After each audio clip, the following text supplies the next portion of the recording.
दोस्तों आप सभी का स्वागत है करंट अफेयर्स फंडा के यूट्यूब चैनल पर। आज के सेशन में हम बात करेंगे 30 जुलाई तक के सभी इंपॉर्टेंट करंट अफेयर्स की। आगामी जो आपके एग्जाम से बैंक, एसएससी, रेलवे, उसमें क्वेश्चंस पूछे जा सकते हैं, तो बहुत ही ध्यान से इस सेशन को देखिएगा। मेरा नाम है विकास शर्मा और इस पूरे सेशन की जो पीडीएफ है वो आपको करंट अफेयर्स फंडा के एप्लीकेशन में मिल जाएगी, तो आप ऐप को डाउनलोड कर लीजिएगा और मैक्सिमम डिटेल्ड एनालिसिस के साथ में हम हर क्वेश्चन को कवर यहाँ पर करने वाले हैं। क्वेश्चन ऑफ द डे आपके लिए यहाँ पर रखा है, इसका आंसर आप कमेंट सेक्शन में दीजिएगा कि जो मधुबनी पेंटिंग है वो किस राज्य की प्रसिद्ध लोक कला है। Madhubani painting is a famous folk art of the which of the following states. तो आपको बताना है कि मधुबनी जो पेंटिंग है वो उड़ीसा, बिहार, राजस्थान, गुजरात कहाँ पर बहुत ज़्यादा फेमस है और वहाँ की ये प्रसिद्ध कला है। How much amount has been allocated for the BBG Ramji in financial year 2026-27। आपको पता होगा कि अभी गवर्नमेंट ने क्या किया है कि जो गांव का जो विकास है इसके लिए एक बड़ा कदम उठाया है और सरकार ने 2026-27 के बजट में जो बीबीजी रामजी एक्ट है इसके लिए कितने करोड़ अमाउंट जो है वो दिया है। तो ये अमाउंट है 95,692 करोड़ रुपीज़। तो 95,692 करोड़ का अमाउंट जो है वो इसके लिए है और अभी तक अगर हम रूरल एम्प्लॉयमेंट की बात करें तो उसके इतिहास में ये सबसे बड़ा जो हाईएस्ट अमाउंट है वो यहाँ पर एलोकेटेड है। नया कानून आपको पता होगा कि 1 जुलाई 2026 से जो है वो लागू हो चुका है और इसने जो पुराना कानून था Mahatma Gandhi National Rural Employment Guarantee Act MGNRGS 2005, तो इसको इसने रिप्लेस बेसिकली किया था। और अब इस नए कानून के तहत क्या होगा कि जो भी गांव के परिवार हैं इनको 100 दिन की जगह जो है अब 125 दिनों का जो है ज़्यादा काम बेहतर तरीके से जो एम्प्लॉयमेंट गारंटी है वो यहाँ पर मिलेगी। इसका मुख्य मकसद ये है कि गांव के लोगों की जो लिवलीहुड है, आजीविका, उसको बेहतर करना और जो बेज पेमेंट्स हैं, समय पर पैसे हैं, वो उनको यहाँ पर मिल जाएं। हाइलाइट्स जरूर पढ़ा करिएगा, पीडीएफ में हम आपको ये सेगमेंट भी देते हैं और इससे आपकी बेहतर रिवीजन और जो बुलेट पॉइंट्स हैं वो सारे यहाँ पर एक बार में ही कवर होंगे। Which bill was recently pass by the Rajya Sabha to provide the legal protection to Vande Mataram. Question यहाँ पर ये कह रहा है कि अभी हाल ही में किस विधेयक को राज्यसभा ने पारित किया जिसे वंदे मातरम को कानूनी संरक्षण जो है वो यहाँ पर प्रदान किया गया है। तो भाई राज्यसभा ने देश के जो राष्ट्रीय गीत है वंदे मातरम, इसको लेकर एक बहुत बड़ा कानून जो है वो पास किया है। यह है prevention of the insult to national honour amendment bill 2026। इसके बारे में थोड़ा सा जान लेते हैं। ये जो नया बिल है इसका नाम है prevention of insult to national honour amendment bill 2026। अब होगा क्या कि वंदे मातरम को भी हमारे राष्ट्रीय ध्वज जो है, नेशनल फ्लैग और जो कॉन्स्टिट्यूशन और जो राष्ट्रीय गान है इसकी तरह कानूनी सुरक्षा, इसको बोलते हैं स्टैच्यूटरी जो लीगल प्रोटेक्शन है वो यहाँ पर प्रोवाइड कराया जाएगा। दूसरी जो इम्पॉर्टेंट चीज़ ये है कि अगर कोई जानबूझकर वंदे मातरम का अपमान करेगा या इस गाने में रुकावट डालेगा तो उसको जो है यहाँ पर सज़ा का प्रावधान जो है वो यहाँ पर किया गया है। मतलब इसको एक लीगल प्रोटेक्शन यहाँ पर प्रोवाइड करा दिया गया है। इसके लिए 3 साल तक की जेल भी है और जुर्माना भी है, फाइन, मतलब दोनों भी यहाँ पर हो सकते हैं। तो ये 3 इयर्स का जो इम्प्रिजनमेंट है वो यहाँ पर रखा गया है। अगर कोई इंसान इस गलती को दोबारा करेगा, रिपीट कर रहा है बार बार इसको, तो उसे कम से कम जो है 1 साल की जेल जो है वो यहाँ पर ज़रूर मिलेगी। तो ये भी इम्पॉर्टेंट है। रिपीट ऑफेंडर्स के लिए जो है इन्होंने 1 ईयर का जो इम्प्रिजनमेंट है वो यहाँ पर रखा है। भारत का पहला टेलीकॉम मैन्युफैक्चरिंग जोन TMZ किस शहर में स्थापित किया जा रहा है। क्वेश्चन यहाँ पर पूछ रहा है कि India's first telecom manufacturing zone is being established in which of the following city. तो ये ग्वालियर मध्य प्रदेश में है। तो अभी जो टेलीकॉम विभाग है जिसको हम लोग DOT बोलते हैं, डिपार्टमेंट ऑफ द टेलीकम्युनिकेशन, और मध्य प्रदेश सरकार जो ये जो DOT है और government of the Madhya Pradesh है, इन्होंने एक MOU साइन किया है जिसमें इस्टेब्लिश करें इंडिया का पहला टेलीकॉम मैन्युफैक्चरिंग जोन जिसको बोलेंगे TMZ, और ग्वालियर में, कहाँ पर, मध्य प्रदेश के ग्वालियर में। तो इस समझौते के तहत क्या होगा कि ये भारत का जो पहला है ग्वालियर के मध्य प्रदेश, जो मध्य प्रदेश का ग्वालियर है, यहाँ पर ये बनेगा। तो पहले फेज़ में जो है लगभग इसमें 350 एकड़ ज़मीन पर जो है पहला फेज़ इसका डेवलप होगा और इस फेज़ के लिए जो केंद्र सरकार ने 493 करोड़ रुपए जो है सैंक्शन यहाँ पर किए हुए हैं। तो इस जोन में मोबाइल फ़ोन, टेलीकॉम का सामान, फाइबर केबल, सेमीकंडक्टर और 5G और 6G के जो ज़रूरी इक्विपमेंट्स हैं वो सब यहाँ पर चीज़ें बनाई जाएंगी। और हम कह सकते हैं कि एक तरीके से ये मैन्युफैक्चरिंग हब भी बनने वाला है। आत्मनिर्भर इनिशिएटिव के तहत। और ये जो प्रोजेक्ट है वो लगभग 12,000 से लेकर 15,000 करोड़ का जो इन्वेस्टमेंट है उसको अट्रैक्ट यहाँ पर करने वाला है, और लगभग 5,000 जो डायरेक्ट जॉब्स हैं वो यहाँ पर क्रिएट हमें देखने को मिलेंगी। तो कई मामलों में ये काफ़ी अहम होने वाला है।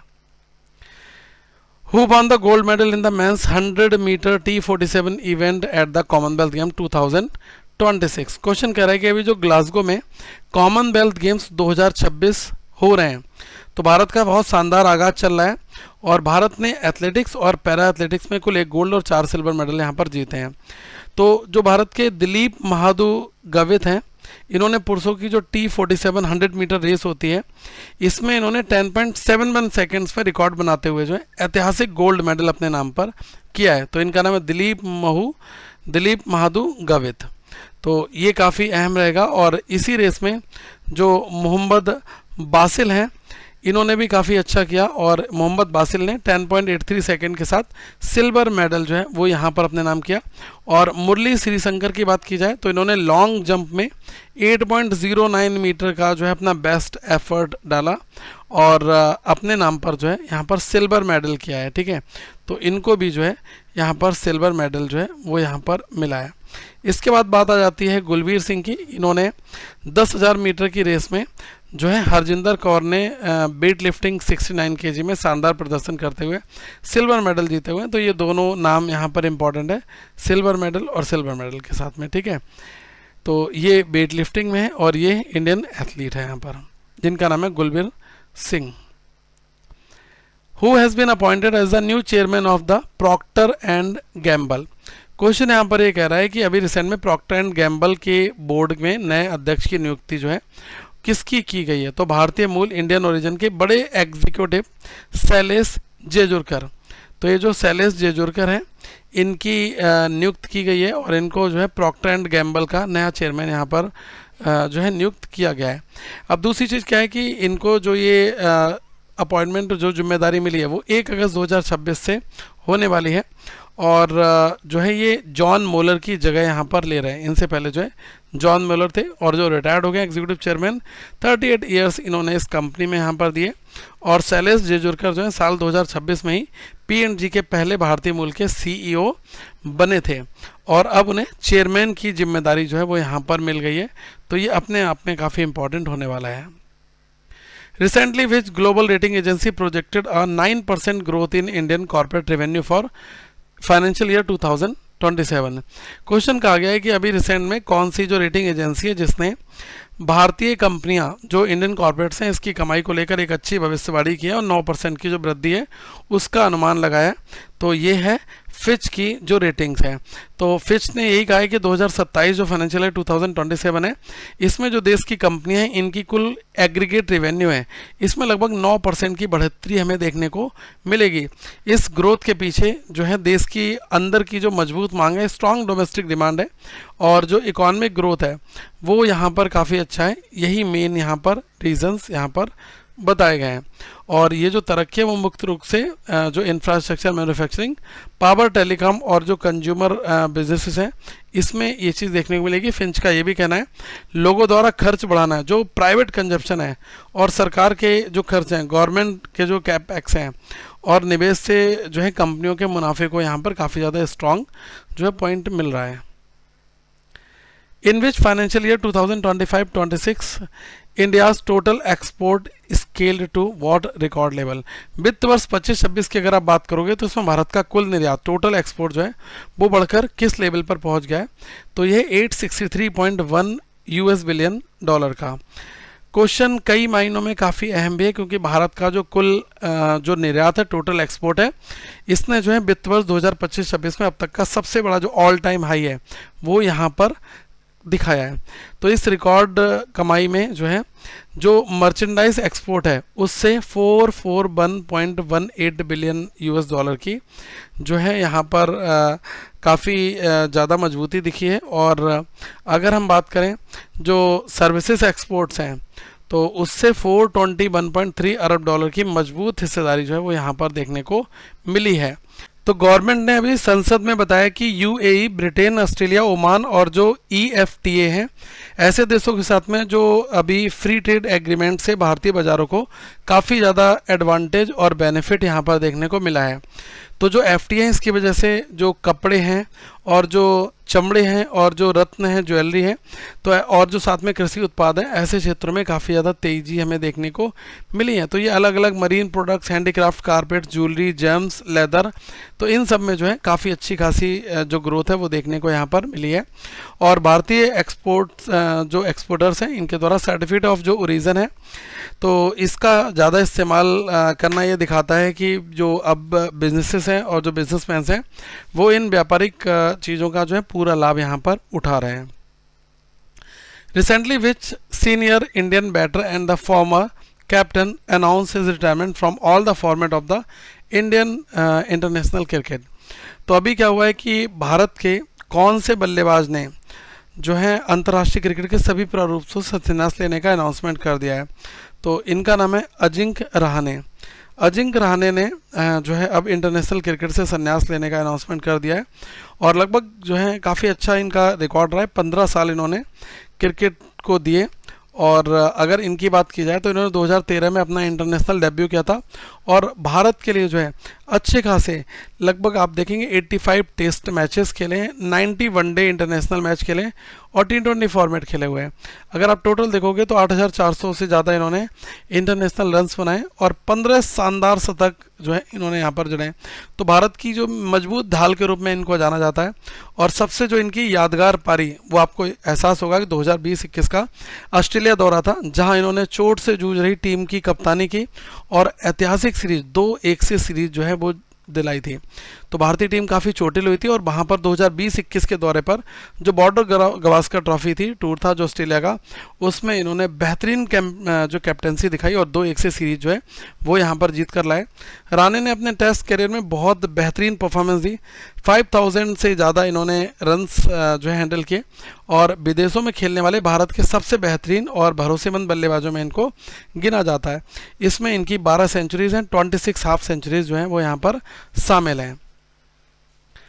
इलेक्ट्रॉनिक्स विकास कोष, जिसको हम लोग बोलते हैं इलेक्ट्रॉनिक्स डेवलपमेंट फंड, इसके द्वारा समर्थित स्टार्टअप्स में कुल कितनी राशि का निवेश यहाँ पर किया गया है। क्वेश्चन यहाँ पर पूछ रहा है what is the total amount invested by the funds in the startups and companies supported by the electronics development fund.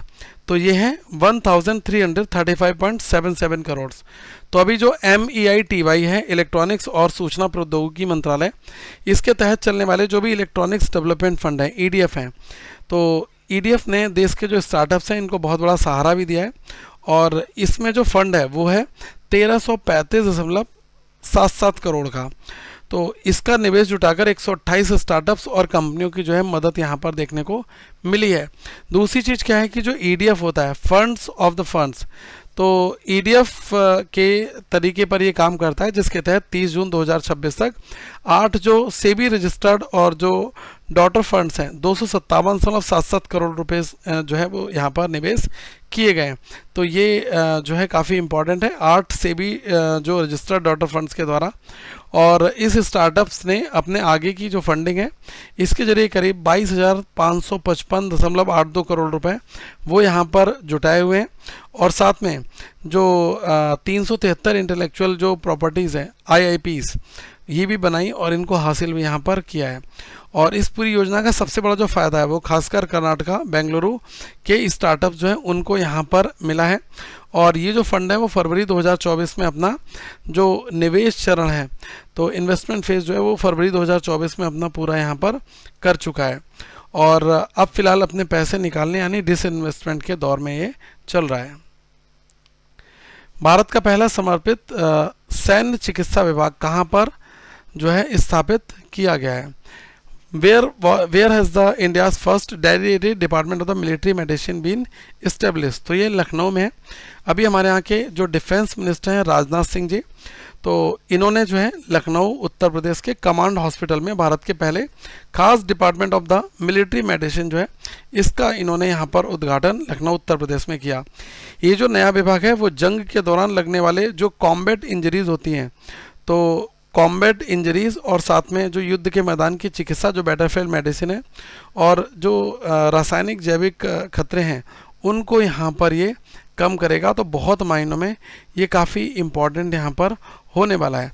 इसके अलावा जो भी सैनिक हैं इनकी जो साइकोलॉजिकल हेल्थ होगी और सेना के सामने आने वाली जो नई स्वास्थ्य जो चुनौतियाँ हैं इस पर भी यहाँ पर ध्यान दिया जाएगा। तो इसके लिए काफ़ी अहम ये होने वाला है और इसका मेन एम यही है कि जो आर्म फोर्सेस मेडिकल सर्विसेज हैं ये बहुत ज़्यादा स्ट्रॉन्ग यहाँ पर हो जाएं। तो भविष्य की जो बैटल्स होंगी, लड़ाइयाँ हैं और अन्य खतरों से निपटने के लिए देश की जो तैयारी है वो बेहतर से बेहतर यहाँ पर होनी चाहिए। ये मिलिट्री मेडिसिन के क्षेत्र में खुद को जो है एक इंडिजिनियस एक्सपर्टाइज और एक सेल्फ रेजिलेंस बनाने के लिए जो है डिफेंस हेल्थ केयर को सुधारने का एक बहुत बड़ा कदम भी यहाँ पर देखने को मिला है। India has recently become the world's largest supplier of the seafarers. तो यहाँ पर क्वेश्चन कह रहा है कि हाल ही में भारत विश्व का कौन सा सबसे बड़ा जो सी फेरर्स है, समुद्री नाविकों की आपूर्ति जो है वो यहाँ पर बना है। तो ये है सेकंड। अभी जो बिमको ICS जो सी फेरर वर्कफोर्स रिपोर्ट है तो इसके हिसाब से अगर हम बात करें तो भारत दुनिया का दूसरा सबसे बड़ा सी फेरर जिसमें समुद्री नाविक और कर्मचारी हैं सप्लाई करने वाला देश जो है वो यहाँ पर बन चुका है। तो मतलब ये है कि इसमें भारत की अगर बात की जाए तो ग्लोबल जो शिपिंग इंडस्ट्री है तो इसमें कुल 3,11,936 मैरीटाइम प्रोफेशनल जो है वो यहाँ पर अपनी सेवाएं दे रहे हैं।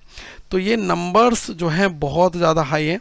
अगर आपसे यहाँ पर पूछ लिया जाए कि कितने ऐसे लोग हैं जो विश्व में मैरीटाइम प्रोफेशनल्स के तौर पर भारत की तरफ से हैं तो ये आंकड़ा लाखों में है, 3 लाख से ज़्यादा यहाँ पर है, 3,11,936।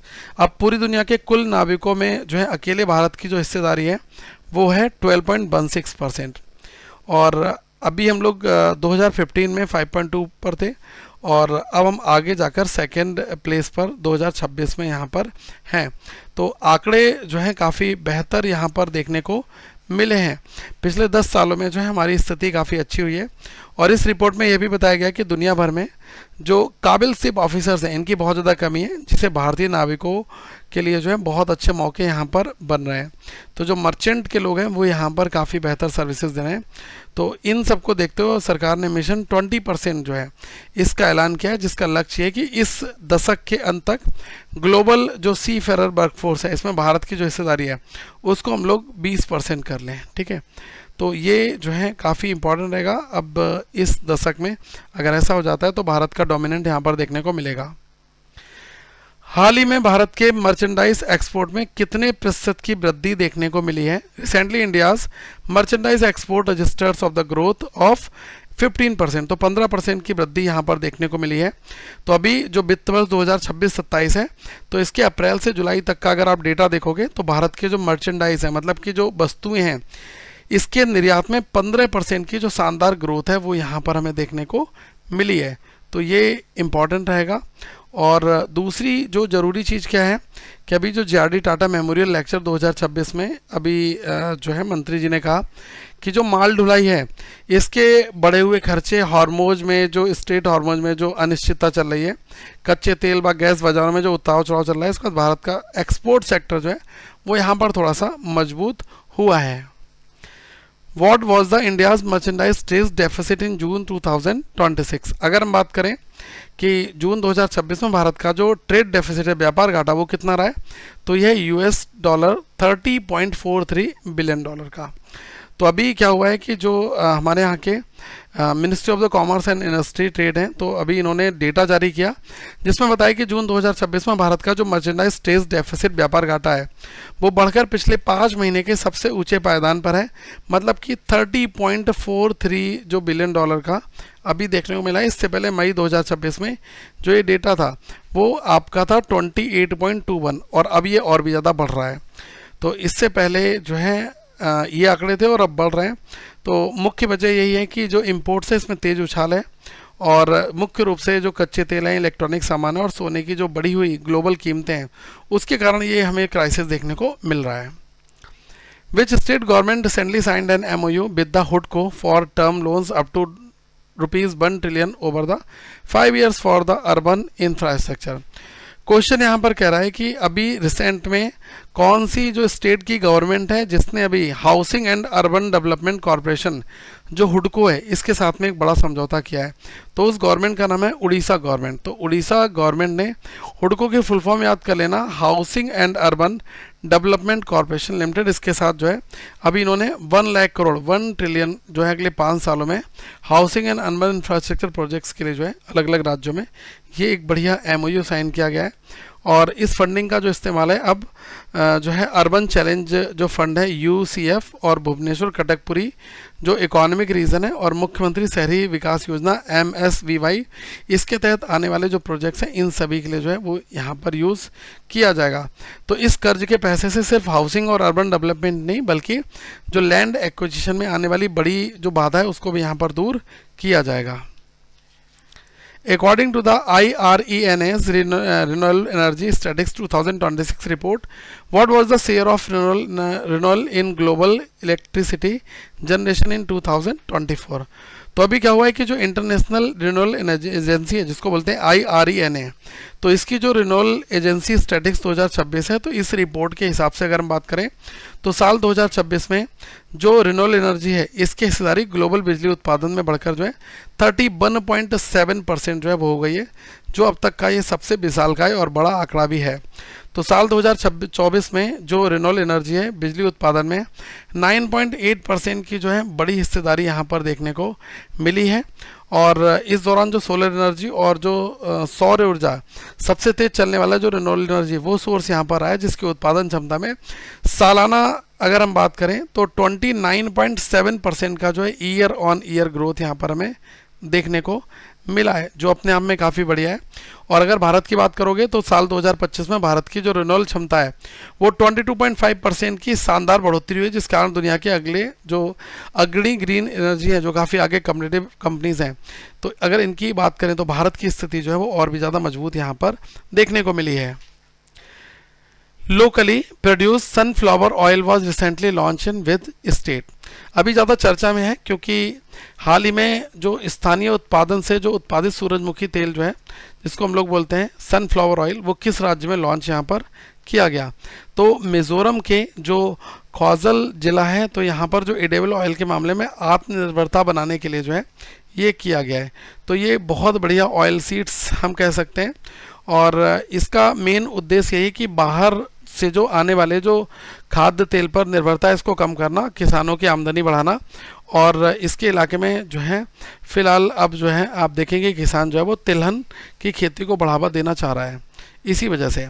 तो ये जो पूरा प्रोजेक्ट है वो national mission on edible oil जिसको बोलते हैं NMEO-OS के तहत जो है चलाया जा रहा है, जिससे देश में जो तिलहन के उत्पादन को बढ़ाने के लिए 2024 में शुरू किया गया था। According to the official data for the June 2026, what is the India's headline wholesale price index WPI inflation rate? Question ये कह रहा है कि अभी जो वाणिज्य और उद्योग मंत्रालय है इनके द्वारा अभी जो प्रोविजनल रेटिंग्स आंकड़े दिए गए, तो इसमें जून 2026 में भारत की जो होलसेल प्राइस इंडेक्स है यानी थोक महंगाई दर वो बढ़कर कितनी हो गई है, तो ये 9.87% हो गई है, जो मई 2026 में 9.68 थी और अब ये यहाँ पर बढ़ गई है। तो महंगाई बढ़ गई। ये आंकड़े भारत की जो नई WPI सीरीज़ है इस पर बेस्ड है। इसका जो बेस ईयर है वो 2022-23 है, जिससे 2026 में ही जो है बेसिकली शुरू किया गया है। तो थोक महंगाई का जो बढ़ना वो इस बात का संकेत देता है कि जो उत्पादक हैं इस पर लागत का दबाव लगातार बन रहा है, जिससे जो है इनका असर आगे चलकर रियल एस्टेट की जो चीज़ें हैं और जो मौद्रिक नीति है मॉनेटरी पॉलिसी इसमें देखने को यहाँ पर मिल सकता है। टू द पॉइंट क्वेश्चंस मैं हमेशा डिस्कस करता हूँ। 5 क्वेश्चंस आज आपके लिए लेकर आया हूँ। ये पहले जो है लास्ट 5 क्वेश्चन जो मैंने पूछे थे उसके ये आंसर्स हैं, आप वेरीफाई कर लीजिएगा। और नेक्स्ट 5 क्वेश्चन यहाँ पर है, बहुत इंपॉर्टेंट क्वेश्चंस यहाँ पर आपके लिए हमने रखे हुए हैं कि in which state the Indravati national park कहाँ पर है। क्वेश्चन नंबर 4 बहुत ज़्यादा आइकॉनिक, बहुत इंपॉर्टेंट है। ये बैंकिंग की बैकबोन है। विच committee recommended the formation of the monetary policy committee, MPC के लिए कौन से जो है कमेटी के हेड थे फॉर्मेशन के लिए, वो आपको बताना है। तो कमेंट सेक्शन में सारे आंसर्स आप यहाँ पर बताएगा। PDFs आपको एप्लीकेशन में मिल जाएंगे, तो बिंदास ऐप में जाओ और जाकर हमारा ईयरली प्लान ले लो। इससे बेहतर आपको कहीं कुछ नहीं मिलेगा, क्योंकि हम हर वो चीज़ डिस्कस करते हैं जो एग्जाम में पूछी जा सकती है। और हमारा जो कस्टमर केयर का नंबर है 8448169188 है, इस पर आप हमें डायरेक्टली व्हाट्सएप कर सकते हैं और अपनी क्वेरीज का समाधान पा सकते हैं। साथ में टेलीग्राम पर जरूर ज्वाइन करिएगा। Thank you very much, have a good day to all of you once again guys, और अपना ख्याल रखिएगा। Once again thank you very much guys.